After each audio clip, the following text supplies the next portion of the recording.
Bon matin et bon café avec Jésus. Aujourd'hui, je voulais vous parler du psaume 17, mais puis j'ai eu une question qui m'est arrivée à propos de la vidéo de l'autre jour du psaume, sur le psaume 16, où il y avait une question qui m'a touchée vraiment au profond de mon cœur. La personne me demandait, à propos du psaume 16, que c'était l'hymne à la joie dans l'amour de Dieu. Cette personne me posait la question, me disait comment on peut être dans la joie si on est dans la rue? Comment on peut être dans la joie si on est dans la rue? C'est vrai? C'est bien beau de dire oh, si tu as Dieu dans ta vie, tu as le bonheur, tu as la joie, tu as tout ce qu'il faut. Oui, c'est vrai, j'ai dit tout ça, je suis d'accord entièrement. Et je soutiens que quand on a Dieu dans notre vie, tout paraît plus simple, tout paraît plus beau. Mais cette question de cette personne m'a vraiment interpellée profondément. Comment on peut avoir la joie dans le cœur quand on est dans la rue, que ce soit en France, que ce soit encore plus difficile au Québec? C'est toujours une situation complexe, c'est toujours un abandon, se trouver sans personne, sans plus un soutien, sans plus rien. Je trouve que c'est la pire forme de solitude qu'on puisse vivre.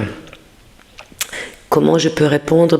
Ma réponse est venue dans ce sens, c'est que quand on a des frères et des sœurs dans la déchéance, dans l'abandon, dans la solitude de la rue, en premier, le chrétien, celui qui a Jésus dans le cœur, qui a la joie de Jésus, avant d'aller porter toute parole, avant d'aller nourrir l'âme des gens, il faut qu'elle puisse porter un aide concret, physique, au corps qui sont dans la souffrance dans la rue. Si on prend Jacques 2, de 15 à 16, on lit « Si un frère ou une sœur sont nus et manquent de tout, de la nourriture, chaque jour, et que l'un de vous leur dise « Allez en paix, chauffez-vous et vous rassasiez », et que vous ne leur donnez pas ce qui est nécessaire au corps, à quoi ça sert-il? Jacques dit tout. Si on veut partager la joie que Dieu a mis dans notre cœur avec les gens qui ont tout perdu, en premier, il faut leur tendre la main, sans s'attendre rien en arrière. Et une fois qu'on a pu réparer les corps, alors peut-être après on pourra ouvrir une porte pour leur donner la parole et ils pourront écouter.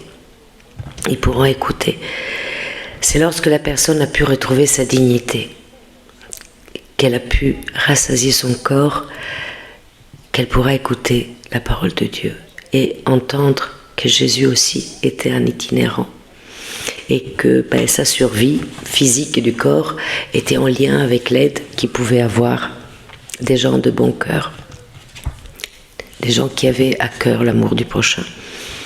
Alors, les enfants de Dieu qui ont un toit sur la tête, qui ont de quoi se nourrir, partageons. Tendons notre main comme Jésus l'a fait et comme il continue à le faire avec nous et avec tous ceux qui ont besoin. Soyons la prolongation de la main de Dieu, de la main de Jésus, pour aider ceux qui ont besoin. Seigneur, je te prie, aide-nous à tendre la main à ceux qui n'ont tout perdu, à ceux qui n'ont plus rien, sans jugement, sans conseil, juste avec le cœur rempli de l'amour de Dieu. Soyez bénis et bonne journée.